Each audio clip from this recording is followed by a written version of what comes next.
AI가 너무 많은 일상생활에 들어와 있는데, 특히 의료 쪽에서도 AI가 굉장히 많이 이미 로봇 수술을 하고 있는 병원들도 되게 많고, 시스템에 들어와서 의사들이 이 진단이나 치료 방법에 많이 활용하는데, 앞으로 5년 안에 가장 많은 변화가 있을 것 같아요. 그러니까 의료 시스템이 향후 5년 이내에 도입할 때 우리가 가장 중요한 체크포인트 5가지를 필요도 해야 되고 생각해야 될 부분이 굉장히 많아요.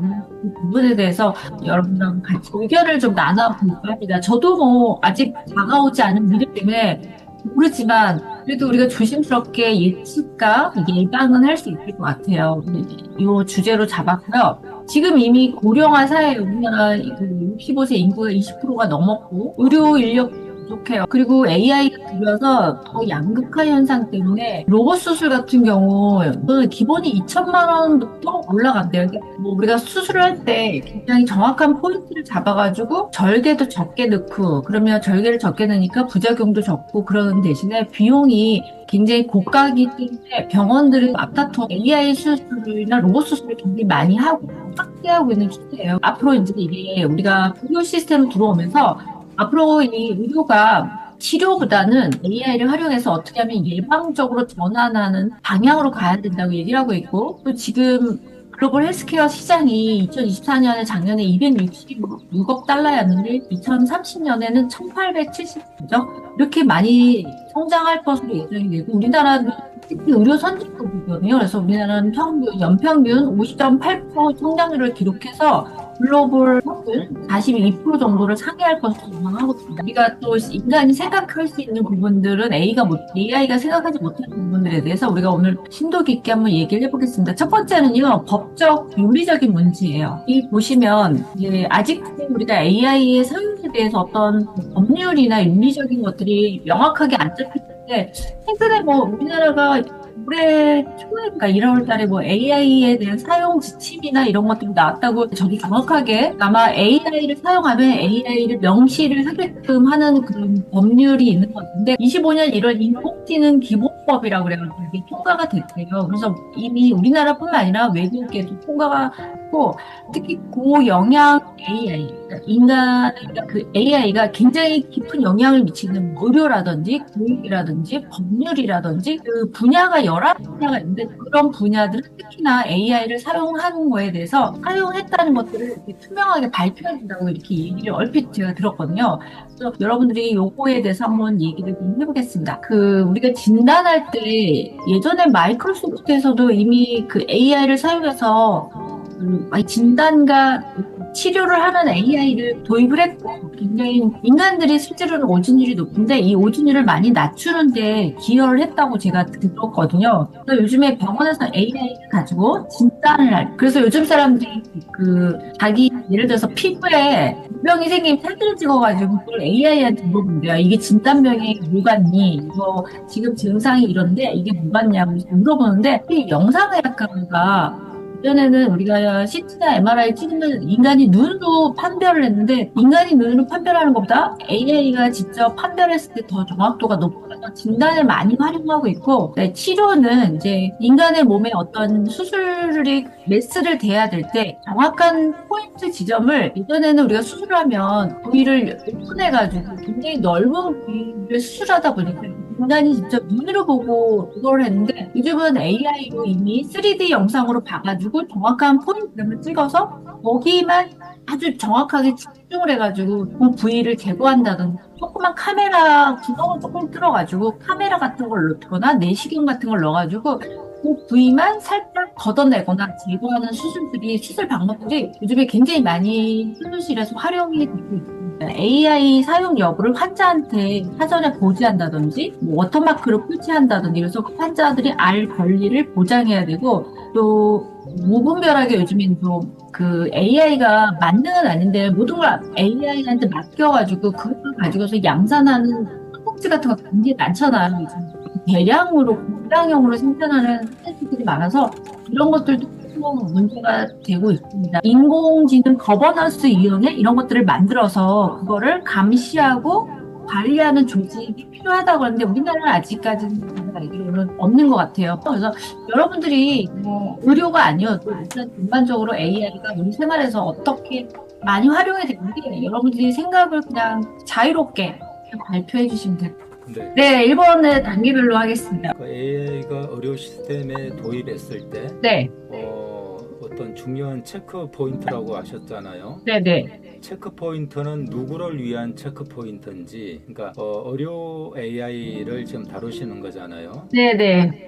네, 환자. 환자 입장에서 그럼 AI 의료가 이제 들어왔을 때 네. 체크를 하는 포인트가 5가지가 저 지금 이제 쭉 5가지를 보니까 주로 병원 의료 시스템에 어떤 영향을 끼치고 그 다음에 네, 이제 네. 어떻게 대처를 해야 될 거냐 그런 과정으로 되어 있는 것 같아요. 전체 내용이. 그래서 저는 이제 조금 다르게 대체학이나 우리 일반인들 입장에서 네. 한번 생각을 좀 해봤어요. 법적 윤리적 문제에서 조금 전에 이제 인공지능 기본법이 이제 1월달 지금 이번 달이죠. 네. 이번 달에 이제 통과됐잖아요. 네. 의료가 굉장히 인간한테 아주 고영향을 미치는 AI이기 때문에 굉장히 그 엄격한 위험 관리 계획 수립과 그 다음에 설명 가능성 확보를 의무화했다고 그랬죠. 네. 이 부분이 이제 AI의 아마 기본인 것 같아요. AI를 의료에 도입할 때 결국 이제 지금 나중에 보시면은 이제 결국 AI 프로그램을 승인을 해줘야 되잖아요. 그렇죠.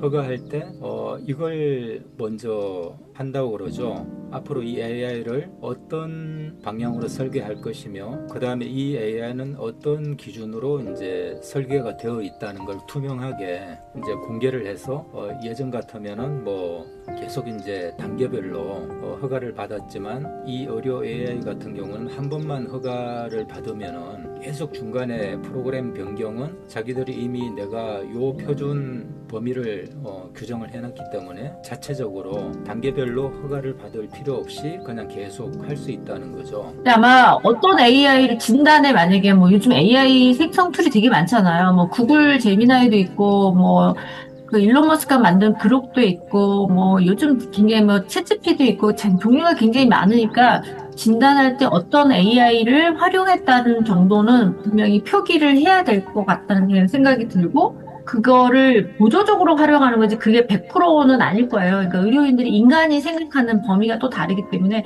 그게 보조적으로 이런 것들을 활용했다고 얘기는 하지만 그래도 최종 결정은 인간이 내리겠죠. 네네. 그 부분은 곧 나중에 또 아마 나올 거예요. 그 허가는 결국 AI가 모든 걸 의료 진행은 하지만 최종 결정 AI 같은 경우는 이제 책임을 지지 못하잖아요. 그래서 최종적으로 뭐 윤리적인 책임은 그러니까 그 의료 부작용에 대한 책임은 결정권자는 이제 인간이 하는 걸로 그렇게 진행하는 걸로 나와 있는 걸 알고 있거든요. 인간을 공격하는 지금 그런 부작용이 나오고 있잖아요. 네. 사람을 공격하는. 네. 그래서 이 프로그램을 할 때 AI가 그 한계, 그러니까 예를 들어서 뭐 수술할 때도 인간이 예측할 수 있는 그런 부작용 그런 부분들을 미리 이 부분은 선을 절대 넘지 않겠다고 이렇게 이제 프로그램 설계할 때부터 그 부분을 해놓고 그러면은 그런 위험 인간이 예상할 수 있는 위험은 없으니까 중간중간 이제 허가를 새로 해줄 필요가 없는 거죠. 그래서 AI 의료 프로그램들은 한번 허가가 나면은 그대로 그냥 그 프로그램은 진행하는 걸로 중간 뭐 프로그램 변경을 이제 업데이트가 되겠죠. 이제 뭐 버전 1, 버전 2, 뭐 갤럭시 1 중간 과정은 이제 더 이상 허가 없이 한 번만 허가하면은 그걸로 이 프로그램은 혼자 뭐 어떻게 하든지 그냥 진행한다는 거죠. 그게 아마 특이한 것 같아요. 의료 AI 같은 경우는. 네. 정 박사님은 어떻게 생각하세요? AI 관련해 갖고 의료 쪽에 적용한 게 한 세 가지 케이스가 있는데, 네. 그 첫 번째는 이제 제가 지원해줬던 투자 유치하면서 지원해줬던 업체는 엑스레이를 이제 판독하는데 주로 데이터 부분에서의 이제 그 효율성 이런 부분에서 이제 AI를 활용한 부분이고요. 그다음에 두 번째는 지난번에도 제가 자료도 공유해 드렸습니다만 그 러시아 기술을 갖고 양자의학이라고 해서 그 파동 에너지에서 그 토션이라는 거 갖고 하는데 거기도 그 AI 기반으로 해가 빅데이터에서 그 전 세계 처방전을 다 불러와요. 그거를 그 환자한테 매칭을 시켜줘 갖고 커스터마이징 시켜서 가장 환자한테 효과성이 높은 거 위주로 실렉션을 해주거든요. 레코멘데이션 해주거든요. 그러니까 딱 그 환자에 제일 적합한 맞추면 처방을 예, 내려다 준다는 얘기인 거죠? 예, 예. 우리가 어떤 병에는 음, 어떤 약이 좋다는 거가 음. 전 세계에 있는 거를 다 불러와요. 그럼 그러니까 데이터베이스가 구축이 돼 있어요? 예, 예. 그렇게 돼 있고 그게 이제 나름대로는 뭐 좋다는 건 다 나라별로 그 제약 회사별로 다 있고 거기에 증세나 부작용 이런 부분들은 다 돼 있는데 네, 이 사람한테 그거를 매칭시켰을 때 네. 현재 증상이나 이거 매칭시켰을 때 어느 거가 90%냐 70%냐 이거의 퍼센테이지가 나와요. 효율성까지 수치화해가지고요. 예, 예. 예. 그렇게 해서 레코멘데이션 해주는 여기 기능이 있거든요. 세 번째는 이제 제가 미국의 그 BPL이라고 네, 그 제약 회사들이 R&D 수준에만 있는데 네. 그거를 대부분 우리가 뭐 삼성 바이오로직스나 SK 바이오사이언스나 뭐 이런 쪽 개념들은 다 CDM나 뭐 이런 쪽으로 바이오시밀러로 하고 대량 생산을 하는데 업체들은 랩수되고 여러 가지 부분인데 그 미국의 BPL이라는 업체는 두 가지 측면에서 하나는 랩 상태에서도 최적화시켜서 어느 정도 양산을 할 수 있는 단계까지 하는 API를 줘갖고 그렇게 하는 솔루션이 있어서 그걸 한국에 그 도입해 보려고 시도한 거가 하나 있고 또 하나는 AI를 활용해서 FDA 승인을 받는데 절차하고 시간을 줄여줘요. 비용도 줄여주고 그 시뮬레이션을 해갖고 그래서 AI 이제 이런 부분에서의 여러 가지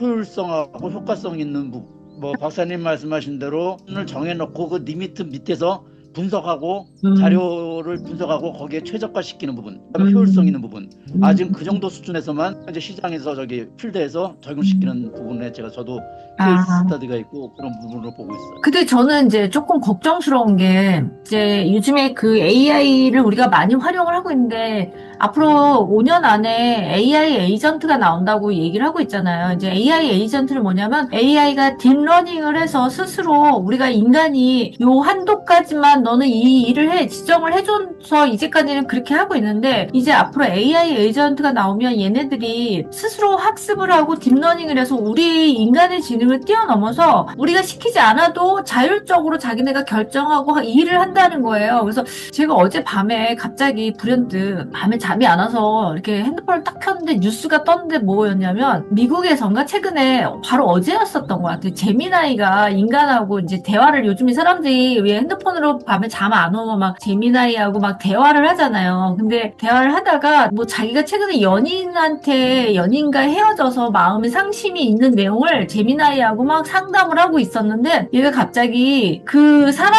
사람한테는 아니지만 그 아는 지인 아무한테나 그 내용을 문자를 띡 하고 보내줬다는 거예요. 그러니까 자기는 보내라는 얘기도 안 했는데 서로 이렇게 얘기를 하다가 그럼 내가 문자를 보내줘야겠다면서 그 사람 핸드폰에서 있는 연락처 중에 아무한테한테 문자를 휙 보냈다는 거야. 그 새벽에. 그래가지고 지금 미국이 약간 난리가 난 거예요. 아니 얘가 내가 시켜주지 않는 일을 알아서 지가 스스로 하면 앞으로 이게 이제 AI 에이전트 시대가 바로 코앞이라는데 얘가 벌써 그렇게 진화된 게 아닌가 걱정을 막 하더라고요. 제가 요즘에 무슨 말을 하면 제미나이가 자꾸 거기에 대해서 답을 하는 거야. 내가 시키지도 않은데 제 말을 다 듣고 있는 거예요. 그러니까 앞으로 우리가 시키지 않는 범위의 일을 한다는 게 더 문제고 지능이 인간의 뭐 높게는 10배에서 100배까지 완전 초지능화가 돼서 우리 인간이 도저히 지능을 따라잡을 수 없다는 거예요. AI가. 근데 이제 AI가 스스로 생각하고 학습하고 스스로 사고하면서 모든 걸 스스로 결정까지 하고 그런 시대가 뭐 불과 5년, 3년 안에 일어날 거라고 이렇게 얘기를 하고 있더라고요. 특히 일론 머스크가 그 얘기를 많이 하고 있는데 또 그런 부분들이 이제 조금 걱정이 되고 또 일론 머스크가 그랬잖아요. 앞으로 의대 가지 말고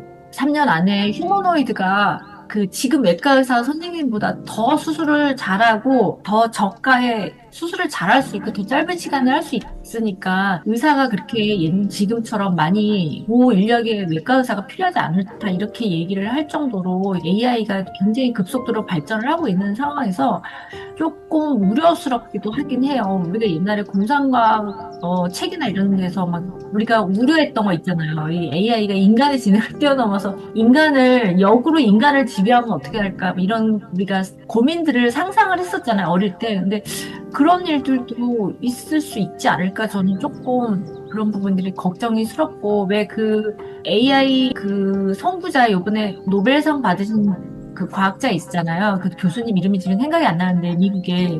그분이 그 얘기 했잖아요. 이제 AI가 발전을 막을 수 없을 정도로 너무 급속도로하게 발전돼서 미래가 암울하다고 그분은 그렇게 단언을 하셨거든요, 교수님이. 물론 이제 AI로 인해서 뭐 인간이 풍요로워지고 효율성도 좋아지고 뭐 과학도 발달하고 신약의 개발 속도 빨라지고 다 좋은데 컨트롤되지 않는 인간을 뛰어넘는 존재가 나타난다는 것이 그게 조금 걱정스럽긴 해요. 제가 너무 오버일 수도 있지만. 아니요, 그 부분이 맞는데요. 네. 그 부분이 충분히 걱정해야 될 부분이고, 지금 이제 그 특이점이라고, 그러니까 아까 같이 어떤 한계를 알고 있어요. 알고 있는데 지금 여러 가지 이제 AI 회사들이 있잖아요. 뭐 네. 챗하고 제미나이하고 있는데 알고 있지만 AI는 1등만이 살아남게 되거든요. 그러다 보니까 알면서도 얘네들이 지금 뭐 이제 어떤 또 그럼에도 불구하고 그 안에서 이제 좋은 결과물들이 나오니까 계속 얘네들을 무한대로 그냥 브레이크 없이 지금 돌리고 있는 거죠. 돌리고 있는데 이 부분을 이제 해결을 하려면은 각 AI 회사 그 CEO들이 모여가지고 이것만큼은 제어해놓고 가자 이렇게 해야 되는데 지금은 그게 한 몇 군데는 이제 하고 있는 걸 알고 있어요. 이제 CEO들이고 몇 부분은 이제 뜻이 맞아서. 근데 전체가 다 해야 되는데 예를 들어 5개 회사면은 3군데는 이제 좀 제어하면서 가고요. 나머지 2군데서 이제 제미나이나 뭐 챗 그냥 가서 1등을 해버리면은 나머지 3군데는 그런 도의적 윤리적인 그런 걸 이제 하겠다고 해서 인류를 걱정해서 하다가 도태되는 거죠. 그러면은 영원히 이제 사라져야 되니까 지금 서로 알면서도 가고 있다는 거죠. 미래는 사실 굉장히 위험한 게 예측은 하고 있어도 브레이크 없는 질주라고 하고 있죠. 그냥 갈 수밖에 없는. 그래서 지금 굉장히 뭐라고 그럴까요? 발전은 빠르지만 제어를 중간에 하고 가야 되는데 그 부분이 위험 요소로 실은 남아있다고 볼 수 있죠. 야, 그러면 시간상 그냥 두 번째 주제로 조금 넘어가는데 두 번째는 이제 데이터 인프라의 상호 응용성 및 신뢰성 확보인데요. 우리가 이제 이런 경험을 했을 거예요. 우리가 어떤 병원에서 검사를 했는데 그 결과하고 제가 또 다른 병원으로 가서 거기서 또 검사의 결과가 서로 공유가 안 돼가지고 예전에는 우리가 그 병원에 가면 또다시 모든 검사를 처음부터 다시 하고 막 이랬었는데 지금은 이제 그래도 조금 서로 공유를 데이터를 해서 CD로 자료를 구워가지고 간다든지 그래서 요즘에 이제 보건의료 데이터 활용에 대해서 조금 더 이제 좀 열린 것 같아요. 옛날보다는. 그래서 우리가 불필요한 검사를 2번, 3번 중복적으로 안 해도 되긴 하는데 이제 앞으로 이 데이터를 가지고 국가에서는 서로 공유를 하겠다는 거예요. 그리고 우리가 예전에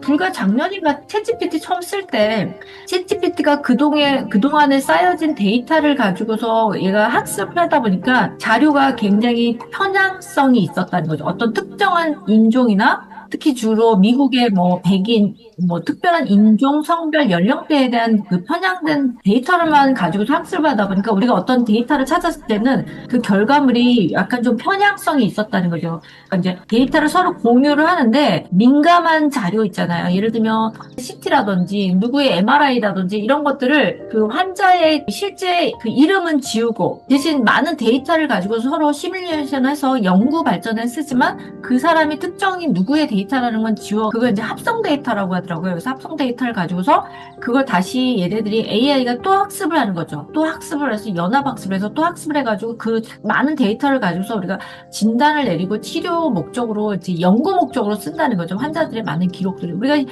이전에도 보면 왜 예전에도 이제 병원에서는 사실 환자들의 수술이나 환자 치료의 경험을 이제 의사들끼리 서로 공유해가지고 과거에 어떻게 했는데 뭐 치료율이 완치율이 몇 프로고 뭐 퇴원 생존율이 몇 프로고 이런 것들 그냥 사실 수동적으로 관리를 했었는데 이제는 이게 공공 인프라로 서로 자료를 공유해서 자료를 가지고 AI가 학습하게끔 해준다고 얘기를 하고 있습니다. 뭐 그래도 조금 데이터가 이제는 그 민감한 정보 데이터들이 사실은 병원 의료 체계에서만 갖고 있는 거는 문제가 안 되는데 이게 뭐 보험회사라든지 제약회사라든지 아니면 특정한 기업에 집중된 거. 예를 들면 여러분들이 지금 웨어러블 아이폰이든 쓰면 우리가 핸드폰을 쥐고 있어서 여러분들이 이미 생체 웨어러블 정보들이 다 넘겨지고 있잖아요. 뭐 수면이라든지 심장박동, 뭐 여러분들이 패턴인 것, 뭐 아니면 하루의 운동량이라든지 내가 막 심박동 같은 것들도 내가 거기다 데이터를 넣으면은 그런 것들이 다 자료 수집이 되고 있거든요. 지금 이미 수집이 되고 있어서 그게 어떤 특정한 기업의 민감한 정보들이 너무 집중적으로 들어가는 것들이 좀 문제가 될 수 있다고 저는 예전부터 조금 그런 생각을 했었거든요. 근데 이미 뭐 자료가 굉장히 많이 집중화되고 있어요. 그래서 그런 부분들도 여러분들은 어떻게 생각하시는지 한번 자유롭게 얘기해 주시거나 좋은 의견 있으시면 말씀해 주시면 좋을 것 같습니다. 서로 공유하는 거는 좋은 것 같아요. 저는 이제 이게 보건 의료 데이터를 플랫폼을 만들어서 서로 요즘에 뭐 그런 것도 있더라고요. 그 블록체인 기술로 그 자료를 넣어가지고 그 자료가 그 블록체인에 올라가면은 자료가 변조도 안 되고 뭐 복사도 안 되고 이래서 그 자료가 고유하게 남아있는데 그걸 가지고서 이제 의료 데이터를 가지고 뭐 예를 들어서 병원끼리 공유한다든지 이렇게 해서 사용할 거라고 얘기를 하고 있는데 그거는 좋은 것 같고 또 그 자료를 가지고 AI가 학습해서 좀 더 딥러닝을 하는 거는 좋다고 저는 생각이 드는데 아까도 말씀드렸지만 그 어떤 특정한 한 업체 예를 들면 우리나라 전 세계의 자료를 가장 많이 갖고 있는 나라가 구글이잖아요. 왜 구글이 알면은 국가 정보도 모르는 것들을 이미 구글은 다 알고 있다 그러잖아요. 아마 우리나라 최근에야 지금은 이제 우리가 구글을 많이 쓰지만 예전에는 뭐 우리나라 네이버를 많이 썼잖아요. 그래서 네이버가 여러분들의 취향이나 여러분들이 가는 곳, 여러분들의 모든 걸 다 알고 있다고 그럴 정도로 지금 전 세계의 모든 자료가 사실 구글이 다 알고 있다고 저는 생각이 들거든요. 그런데 이제 우리가 이 AI 그 핸드폰 같은 거 이게 이제 직접적으로 우리가 몸에 지니고 있으니까 웨어러블 기기로 이제 생체 정보 같은 것들이 다 축적이 되고 있거든요. 여러분들이 수면 패턴부터 해서 혈압, 맥박, 심박동수, 산소 포화도 뭐 이런 것들까지 더 되고 여러분들이 만약에 자료를 거기 수동으로 입력을 하면 더 많은 자료들이 이제 거기에 데이터가 쌓이는 거거든요. 그래서 어떤 특정한 플랫폼이 이렇게 환자의 데이터를 많이 갖고 있는데 그거를 가지고서 이제 좋은 의도로 그냥 갖고 있으면 문제인데 그거를 이제 상업화했을 때는 뭐 제약회사라든지 병원이라든지 아니면 특정 뭐 어떤 영리 목적으로 가지고 있는 의료기관이라든지 이런 그런 자료가 넘어왔을 때는 이게 좀 문제가 심각해질 수도 있다고 좀 생각이 들고 있고 우리가 요즘에 쿠팡 사태를 보거나 뭐 우리 핸드폰 다 털렸잖아요. 뭐 SK, KT 할 것 없이 지금 핸드폰을 모든 자료가 다 털려가지고 사실 어떤 때는 조금 불안하기도 하고 그러거든요. 앞으로 디지털은 너무너무 편리하지만 우리의 자료들은 지금 진짜 쉽게 털릴 수 있는 환경에 다 노출이 됐다고 보시면 될 것 같아요, 지금은. 그래서 여러분들이 막 요즘 생체 정보 입력하고 지문 인식하고 이제 얼굴 인식까지 하더라고요. 이제 여러분들 예전에 중국만 얼굴 인식을 한 게 아니라 이제 우리나라들도 이렇게 지금 제가 이제 최근에 핸드폰을 새로 교체를 했는데 뭐 지문 인식에서 벗어나서 이제 얼굴 인식까지 다 요구를 하고 있어서 우리가 도대체 우리 정보가 어디까지 털려야 될까, 진짜, 그런 생각이 좀 문득 들었습니다. 좀 무섭다는 생각이 드는 거죠. 그래서 이제 결국 이제 이 AI라는 게 성능의 기준은 어떤 고급 정보가 들어가면은 고급 결과물이 나오게 될 거고요. 네. 그 다음에 정말 편향된 데이터가 들어가면은 편향된 결과가 나오게 되겠죠. 그게 이제 기본인데, 컴퓨터의 기본이잖아요. 좋은 자료가 들어가면은 좋은 결과가 나오고, 지금 여기서는 이 데이터를 어떻게 그럼 활용할 때 의료에 어떤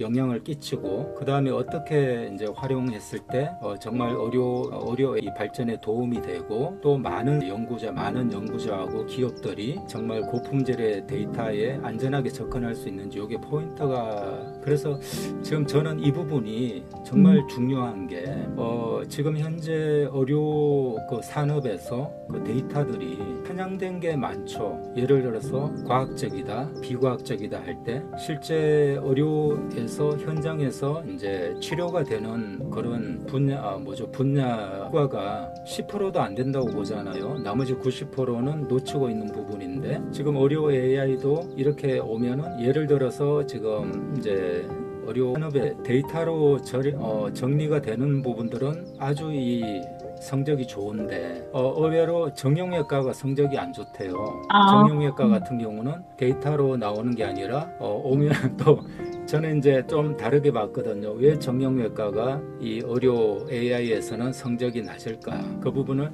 사실 정형외과 같은 경우는 디스크라든지 협착증이라든지 이런 병명 자체가 없는데 만들어진 거자 이제 공포 산업이다 이렇게까지도 주장을 하고 있거든요.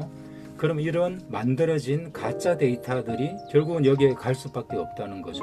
실제 진실은 묻혀지고 여기에 데이터 제공하는 의사들 자체가 의료산업 자체가 진실하지 않기 부분이 있을 때 이 데이터들은 다 공포 데이터들이 여기에 들어가고 결국 AI가 들어와도 그런 진실의 데이터가 아니라 이런 약간 수익에 편향된 그런 데이터들이 모여서 결국은 또 그런 산업을 하니까 소비자들은 또 다시 이런 피해를 당할 수밖에 없는. 왜냐하면은 실제 이제 나머지 90%에서 치료되고 있는 이제 의료 난민들이죠. 그 부분들의 데이터는 여기에 들어갈 수가 없어요. 수가 없기 때문에 아예 처음부터 제외되고 그들만의 이 AI 데이터가 모여지게 되는 거죠. 그래서 저는 이 부분이 굉장히 좀 편향성에 문제가 있다. 출발부터 그렇게 생각을 하거든요.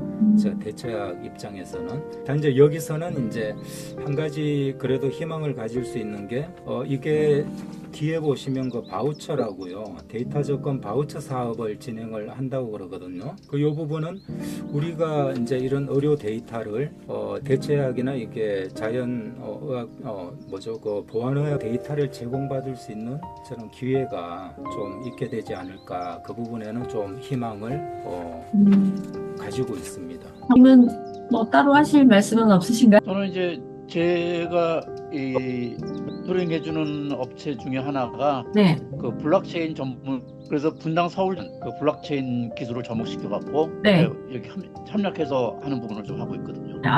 환자 데이터를 블록체인에 올려가지고.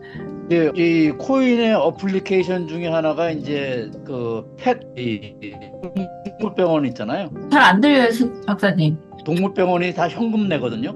동물병원이요? 그게 이제 활용성이 있죠. 코인화 측면에서는. 네, 그러면 이제 세 번째 주제로 넘어가겠습니다. 에이전틱에 대한 얘기가 나와요. 요즘엔 이제 전산화, 우리가 예전에는 다 사람들이 수기로 쓰던 거를 디지털 전산화 작업을 해서 사람들이 뭐 이렇게 행정 직원들이 많이 전산했는데, 이제는 AI를 거기다 도입해가지고, 예를 들어서 의사가 진료실에서 환자하고 의사하고 대화하는 걸 실시간으로 옆에서 AI가 듣고 기록을 하는 거예요. 우리 요즘에 그런 거 있잖아요. 음성을 다 텍스트로 바꾸는 기록 있잖아요. 그래서 이거를 다 듣고 전자의무 기록으로 작성한 다음에 다시 그 AI가 그 내용을 정리를 해가지고 요약한다든 정리해서 차팅을 하는 거예요. 간호사들이 손을 쓰거나 의사들이 채트에다 이렇게 손을 썼던 것들을 다 이제 옆에서 AI가 에이전틱 AI죠. 그러니까 듣고 그걸 텍스트로 바꾸고 다시 요약 정리해서 정리를 하는 것까지 아마 AI가 할 것 같아요. 이렇게 하게 되면 이제 그 병원에서 행정 직원 하시는 분들이 인력이 많이 필요 없는 거죠. 그 다음에 이제 이 관련 검사를 가지고서 어디에 예약하고 시간 날짜 잡고 이런 게 아니라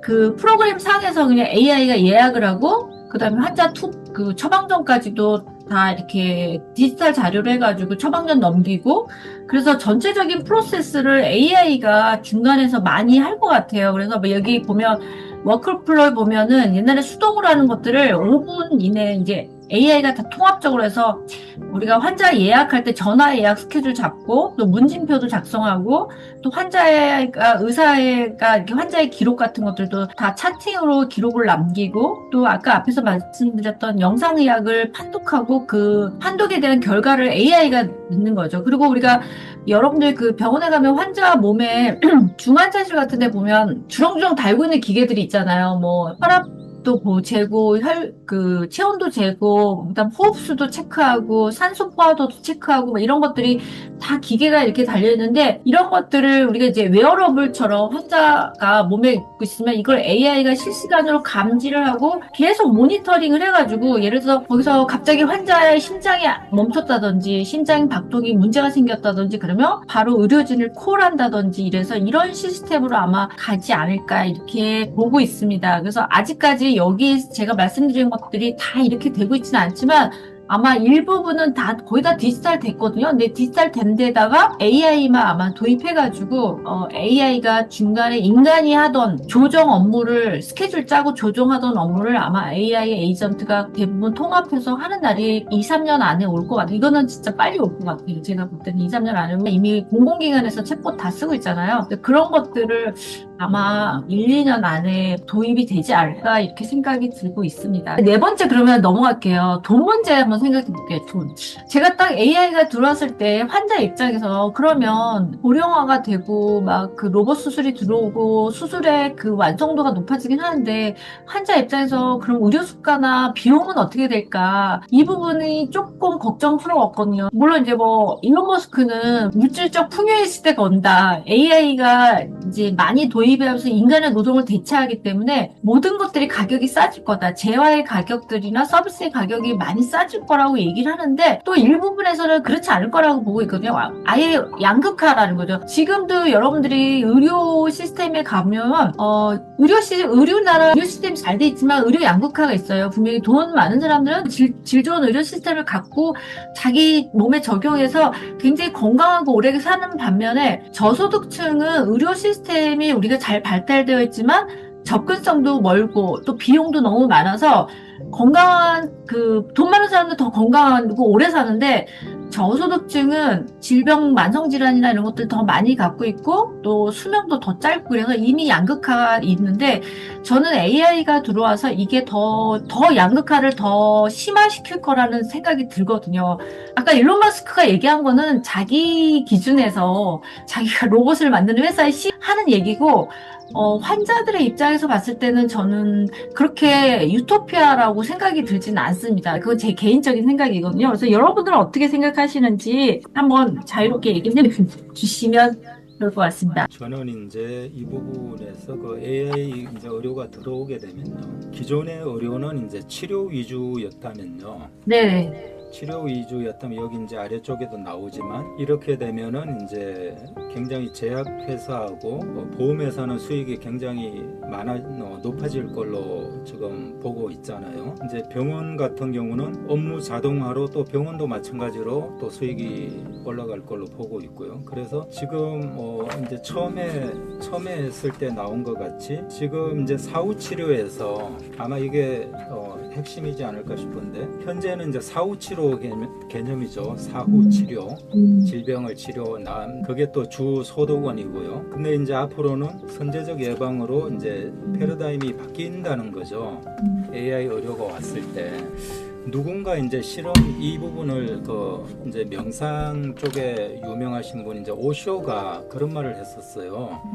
거의 한 몇십 년 전에 한 거죠. 그분이 이제 원래 의사들은 환자가 안 생기는 의사한테 더 많은 월급을 줘야 되는 만약에 이제 맡고 있다면요. 어떻게 하면 이제 예방적 치료죠. 그분이 주장한 게 치료하는 의사는 자꾸 그 마을에 환자가 많이 생기게 하는 의사는 월급을 깎고 그 다음에 그 마을에 이제 100명이라면은 환자가 안 생기는 의사는 월급을 더 많이 주고 월급제로 해가지고 이런 걸 주장하셨거든요. 근데 결국은 지금 여기서 나오는 이야기가 맞아. 이제 사후 치료를 하는 게 아니라 선제적 맞아. 예방하는 사람이 앞으로는 실제로 더 많은 소득을 가져갈 거라고 이제 그렇게 나오는 내용을 제가 본 것 같거든요. 6페이지에 보시면요. AI는 정밀 의료와 개인 맞춤형 치료를 가능하게 함으로써 불필요한 중복 검사를 줄이고 약물 부작용 최소화하여 전체 의료비를 절감하는 효과를 가져올 것이다. 여기서 결국은 이제 예방 이제 의학으로 가지 않나 그렇게 네. 전망이 되게 되는 거죠. 네, 그 부분은 저도 그렇게 생각이 들어요. 왜냐하면 AI가 진단도 높고 또 우리가 이제 조기 발견 재입원율도 높아서 여기 보면 그 AI를 보조했을 때 유방암 검출률도 17.6%나 향상되었고 또 환자가 재입원율도 30%나 감소되었고 또 우리가 신약 개발하는 기간이나 비용이 3분의 1로 단축되고 그러니까 이제 더 좋은 약들이 굉장히 많이 나오겠죠. 그래서 전반적으로 아마 사후 치료보다는 예방 치료로 가기 때문에 그래서 지금 의료계에서 그 원격 진료를 도입하려고 준비를 하고 있잖아요. 그래서 아직 확정이 되진 않았지만 의료계에서는 이제 원격 진료를 이제 어차피 AI가 나오면 원격 진료로 갈 수밖에 없다고 이렇게 얘기를 하고 있고 노인들이 많아지면 병원을 오기가 힘드신 분들 분명히 계시잖아요. 뭐 핵가족이던 본인이 혼자 있던 지금은 다 주변에 누가 보조적으로 모시고 병원을 가는데 누가 인력이 있지만 앞으로 더 고령화가 되면은 혼자서 병원을 갈 수 없는 분들이 많기 때문에 아마 그 원격 의료는 굉장히 보편적인 진료 방법이 될 거라고 저는 생각이 들고 있고요.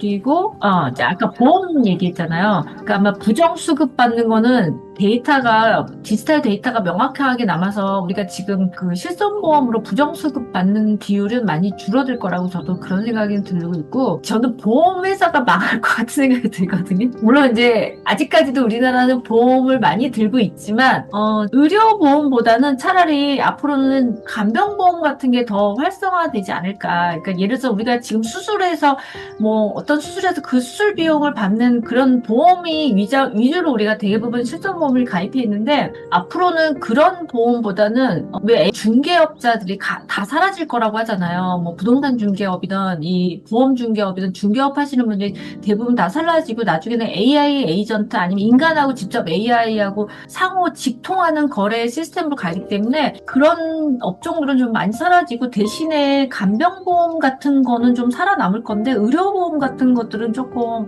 많이 감축되거나 많이 축소가 될 것 같다는 앞으로 그런 생각이 저는 그렇게 들었어요. 이걸 보면서 그런 생각이 제 생각입니다. 그럴 것 같다는 생각이 들었습니다. 그러니까 이제 일론 머스크가 보편적으로 다 이제 고소득의 그런 시대가 올 거라고 예측을 하고 있잖아요. 네. 어떤 생산량의 이제 변화로 인해서 마찬가지로 인간의 그 질병에 대해서도 10년 후면은 그 유전자 노화 세포에 대한 치료 그가 이제 완료가 돼서 네. 10년 후면은 아마 이제 앞으로 죽음을 선택하는 시대가 올 것이라고도 예측을 하거든요. 그래서 만약에 죽음을 예측하고 질병이 없는 시대가 오게 10년이라고 보고 있으니까요. 그러면은 이제 뭐 이런 보험이라든지 이런 거 의미가 없겠죠. 의료도 마찬가지고요. 그렇죠. 자기가 유전자로 이제 조작해서 뭐 그렇죠. 죽음을 이제 내가 살기 싫으면 선택해서 나 이제 그렇죠. 죽을래 하고 죽는 그런 시대가 온대요. 뭐 그렇게 예측을 하고 있더라고. 그래서 맞아요. 지금 70대까지는 한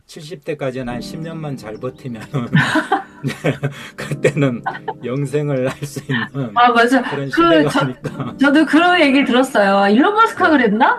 앞으로 200살을 그럴 살아야 거예요. 된다고. 죽어도 죽고 싶어도 죽지 못하는 시대가 그러니까 오기 때문에. 선택을 하게 된대요. 너무 이제 지루하면은 이제 죽는 거죠. 그래서 200살은 기본으로 나중에 삶과 죽음을 선택해야 될 때가 올 수 있다고 그런 얘기를 저도 어디서 들은 거. 아니면 이제 인구를 강제로 조정할 수도 있죠. 그런 영화도 사실 있었거든요. 네. 그 미국에 이제 고령화가 되니까 네. 80세 이상은 무조건 이제 우리 고려정 하듯이 죽이는 거예요. 네네. 찾아가서 이제 주민 조사해서 그런 이제 업무를 전문으로 하는 친구가 있어요. 직원이 그럼 가서 여기는 이제 주민등록상 80세 넘었으면 가서 이렇게 총으로 이렇게 제가는 그래서 막 지하에 숨어 있고 막 그런 영화가 있었거든요. 아마 그렇게 되지 않을까.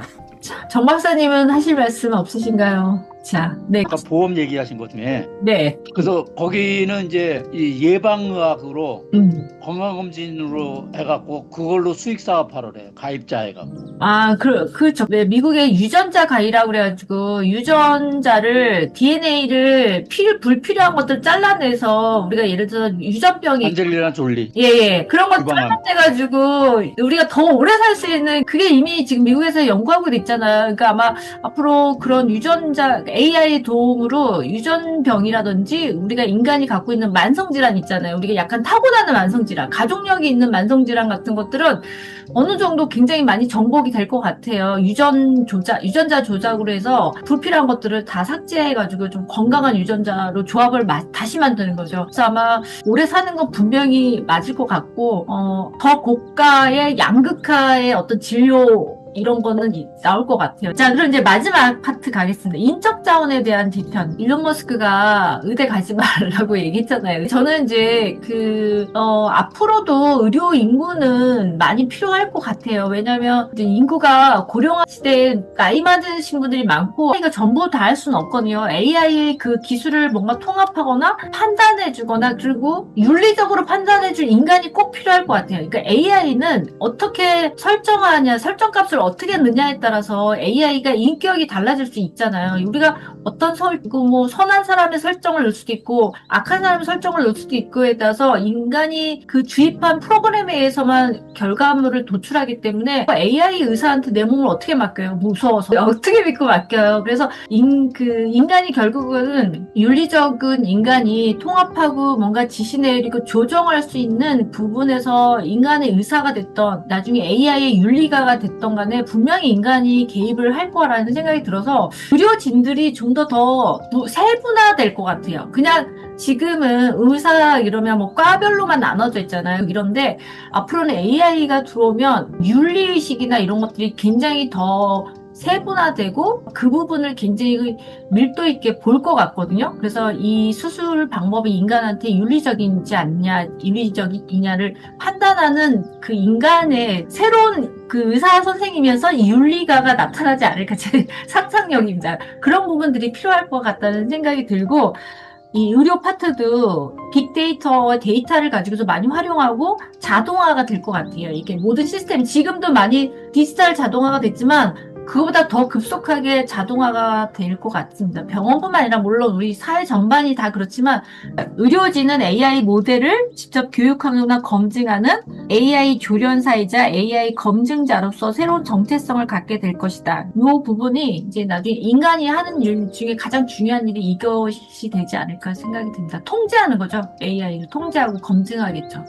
그러려면 공부를 좀 더 많이 AI보다 사실 더 똑똑해야 될 텐데 그런 부분들도 조금 요구되지 않을까 싶습니다. 자, 여러분들은 AI가 나오면 인간에게 더 필요한 것들이 뭐가 될까를 이제 저도 심각하게 예전에도 그런 고민들을 했었거든요. 두 박사님은 앞으로 AI가 나와서 이 의료 파트뿐만 아니라 지금 전반적으로 산업화에 다 AI가 들어와 있잖아요. 교육뿐만 아니라 그래서 인간이 이 AI를 통제하거나 AI 우위에 쓰려면 인간에게 필요한 능력이 어떤 것들이 필요할까를 한번 말씀해 주시면. 원래 이제 다방면에 좀 관심이 있는 편이거든요. 오히려 옛날보다 AI가 대신해주면 더 시간이 남고 해야 될 건데 자꾸 자료만 더 쌓이는 거예요. 결과물이니까 나오진 않고 좀 더 요게 하다가 요게 좀 더 하다가 요거 나중에 마무리해야지 하고는 걔는 또 구자료가 돼버리는 거죠. 또 더 좋은 아이디어가 나오고 그러니까 계속 묻히는 자료들이 너무 많아서 결국 이제 현재를 살아야 되잖아요. 근데 결국은 이제 이 휴대폰 화면만 보다가 계속 뭔가 대화를 하고 해야 되니까 이게 맞는가 하는 좀 그런 생각은 좀 들어요. 이제 심리적인 만족감은 높지만 실제로 현존을 하고 있는가 우리가 거기에 이제 그 만족감만 이렇게 자꾸 채우면서 결국 도파민을 이렇게 올리는 거죠. 결국 그게 뭐 인간의 본능이지만 결국 그렇게 심리적인 만족감만 채우고 실제 나가서 이렇게 뭐 햇볕을 본다거나 이런 현존하는 그런 시간은 자꾸 또 더 줄어들지 않나. 얘 능력이 높아질수록 자꾸 흥미가 생기니까 자꾸 뭔가 만들고 싶어서 휴대폰 화면하고만 더 시간을 보내게 되는 거죠, 옛날보다. 그런 부분에서는 과연 이게 맞을까 하는 그런 생각은 좀 하고 있습니다. 정 박사님은요? 그런 생각이 들어요. 저는 이제 예전에 한의학 공부 같은 거 할 때 우리가 사람을 볼 때 왜 망진이라고 그래가지고 얼굴 전체를 보고서 진단을 하잖아요. 기계 없이 그냥 내 오감으로. 그러니까 환자 눈을 보고 환자 피부색을 보고 환자의 목소리, 음성, 그다음에 환자의 피부 빛깔, 호흡 상태라든지, 그러니까 전반적으로 환자를 보면서 진단을 하는 거예요. 그거를 이제 우리가 망진이라고 그랬고, 또 이렇게 맥을 집어서, 그래서 옛날에는 어떤 기구가 필요 없이 사람을 굉장히 정확하게 그냥 내가 가진 오감으로 환자를 다 진단하고, 그걸 가지고서 치료를 했던 시대가 있었잖아요. 경험이라고 우리가 한의학에서도 그랬고, 또 자연의학에서도 그런 부분들이 많이 예전엔 발달되어 있고, 또 우리가 지난번에 에너지학에서도 제가 말씀드렸잖아요. 인간이 가지고 있는 오감 말고도 육감이나 여러 가지 센서들이, 우리 몸에 센서들이 있어서 우리는 생각보다 굉장히 많은 센서들을 다 작동해가지고 세상을 판단하고 보고 있다고 말씀드렸는데, 이제 AI가 나오면 우리가 사실은 지금도 벌써 뭐 내가 글을 쓰려다가도 이 글이 좀 마음에 안 들면 AI한테 정리시키면 얘가 그냥 정말 깔끔하게 정리를 하는데 너무 인간미가 없잖아요. 그러니까 글은 정리를 잘하는데 인간미가 없다든지 이런 부분들이 있어서 저는 앞으로 이렇게 그 AI가 못하는 부분들이 바로 그 인간이 가진 감정이라든지 아니면 그 공감 능력이라든지 아니면 높은 도덕성이라든지 이런 부분들을 다루는 부분이나 그런 업종은 계속 유지가 될 것 같아요. 다른 것들은 다 AI에 흡수되거나 통합되는데 인간이 그 직접 우리가 손으로 한다든지 직접 사람하고 대면을 해야 하는 일들이 있잖아요. AI 시대에 계속 더 유망할 것 같고 직접 손으로 해서 사람한테 노동력을 제공하는 것들이 굉장히 비싸거든요. 예를 들면 우리나라에서 뭐 예를 들어 여자니까 뭐 미용실이라든지 머리를 한다든지 네일 아트를 한다든지 피부 관리를 한다든지 이런 것들이 우리나라도 비싸지만 미국은 뭐 의료도 되게 비싸지만